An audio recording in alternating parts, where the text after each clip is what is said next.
श्री स्वामी समर्थ. जय जय स्वामी समर्थ. ज्या दिवशी एखाद्याने ठरवलं की तुमच्या आयुष्यातून निघून जायचं आहे, त्या दिवशी त्याला मोकळं करा आणि आनंदाने त्यांची पाठवणी करा. ज्याने तुम्हाला विरोधात जायचं ठरवलेलं आहे त्याला जाऊ द्यावं, त्याला मोकळं करावं. समोरच्यालाही जाणीव करून द्यावी की त्यांच्या जाण्याने तुमच्या आयुष्यात काहीच फरक पडत नाही किंवा तुमचं काहीही अडणार नाही त्यांच्या वाचून. मग भलेही तुमच्या मनामध्ये कितीही भाविक वादळ उठलेलं असेल किंवा तुम्हाला कितीही वाईट वाटलेलं असेल, तरीही ते तुम्ही दाखवू नका समोरच्याला तुम्हाला वाईट वाटलं आहे म्हणून. हे तुमच्या चेहऱ्यावर अजिबात दिसता कामा नये. ज्यांना जायचं आहे त्यांना तुमच्या आयुष्यातून मोकळं करावं, त्यांना त्यांच्या मार्गाने जाऊ द्यावं आणि तुम्ही तुमच्या मार्गाने जा. जिथे आपला मान नाही तेथे आपला अपमान होतो. तेथे न थांबलेलं केव्हाही चांगलं असतं आणि तेच बरोबरसुद्धा असतं.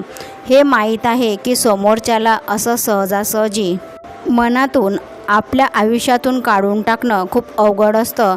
पण जर समोरच्याला तुमची किंमत नसेल तर तुम्ही त्याला धरून ठेवण्यात काहीच अर्थ नाही. नेहमी चांगल्या व्यक्तीसोबत राहा. नेहमी त्या व्यक्तीसोबत राहा जो व्यक्ती नेहमी संकटामध्ये तुमच्या सुखदुःखामध्ये तुमच्यासोबत उभा राहिला आहे, पण तुम्ही त्यांची किंमत केली नाही. जो मरेपर्यंत तुमच्यासोबत राहणार आहे आणि ती व्यक्ती म्हणजे तुम्ही. स्वतःसोबत स्वतः जोडले जा. स्वतःला वेळ द्या. स्वतःशी बोला. स्वतःची नेहमी आनंदी राहा. स्वतःचा विचार करा.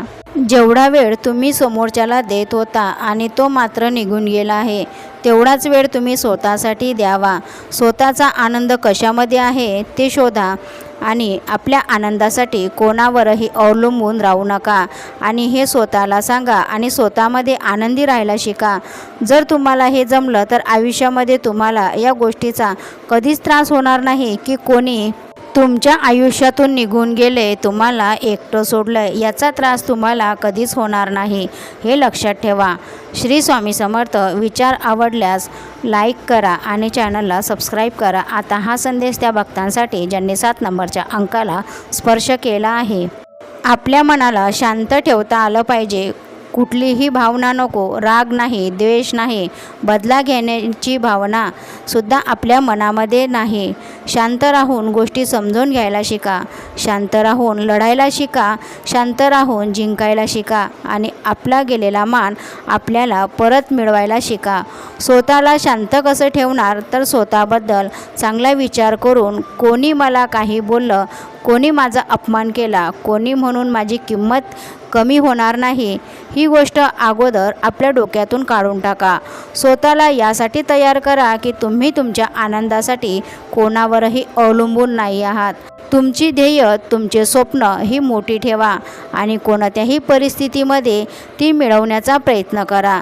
जेव्हा तुम्ही स्वतःला वेळ देता, स्वतःसाठी जगता, आनंदी राहता, तेव्हा तुमच्याकडे इतरांसाठी वेळ राहत नाही आणि मग कोणी तुम्हाला दुःख दिलं, तुमच्या भावना दुखावल्या तरीही तुम्हाला काहीच फरक पडणार नाही, कारण तुम्ही या सगळ्यांच्या पलीकडे गेलेले असता.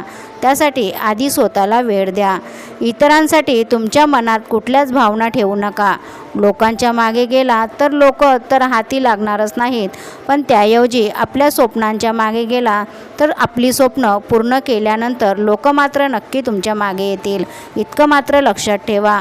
तुमचं यश इतकं बोलकं असू द्या की लोकांनी तुमच्याकडे दुर्लक्ष करता येणार नाही. तुमची स्वप्न, तुमचं यश तुम्हाला तो मान परत मिळवून देतील जो तुम्ही गमावला आहे. म्हणूनच लोकांच्या मागे पळणं सोडा आणि स्वतःच्या स्वप्नांच्या, स्वतःच्या ध्येयाच्या मागे पळा. तुमचे स्वप्न पूर्ण करा. तुमची किंमत वाढली तर एक गोष्ट कायम लक्षात ठेवा की पुन्हा त्या व्यक्तीला स्वतःच्या आयुष्यात येऊ देऊ नका. जी व्यक्ती तुम्हाला तुमच्या वाईट काळामध्ये सोडून गेली आहे, तुम्ही त्यांच्या आयुष्यात परत जाऊ नका आणि अशा व्यक्तींना आपल्या आयुष्यात परत जागा देऊ नका. तुम्ही स्वतःला तर बदललेलं आहे, पण समोरचा बदललेला आहे की नाही याची काहीच खात्री नाही. म्हणून पुन्हा त्या व्यक्तीला स्वतःच्या आयुष्यात येऊ देऊ नका. तुम्ही फार मेहनतीने तुमचं यश मिळवलेलं आहे आणि ते सहजासहजी नाही तर तुमच्या वाईट काळासोबत झगडून, मेहनत करून, कष्ट करून स्वतःच्या कर्तृत्वावर मिळालेलं आहे. त्यामुळे पुन्हा तीच चूक करू नका. स्वतःवर विश्वास ठेवा, मेहनत करा, कष्ट करा आणि स्वतःचे स्वप्न पूर्ण करण्यासाठी मेहनत करा. श्री स्वामी समर्थ. जय जय स्वामी समर्थ. भेटूया अशाच नवीन मोटिवेशन व्हिडिओसोबत. चॅनलला सबस्क्राईब, लाईक आणि शेअर करा आणि श्री स्वामी समर्थ टाईप करा.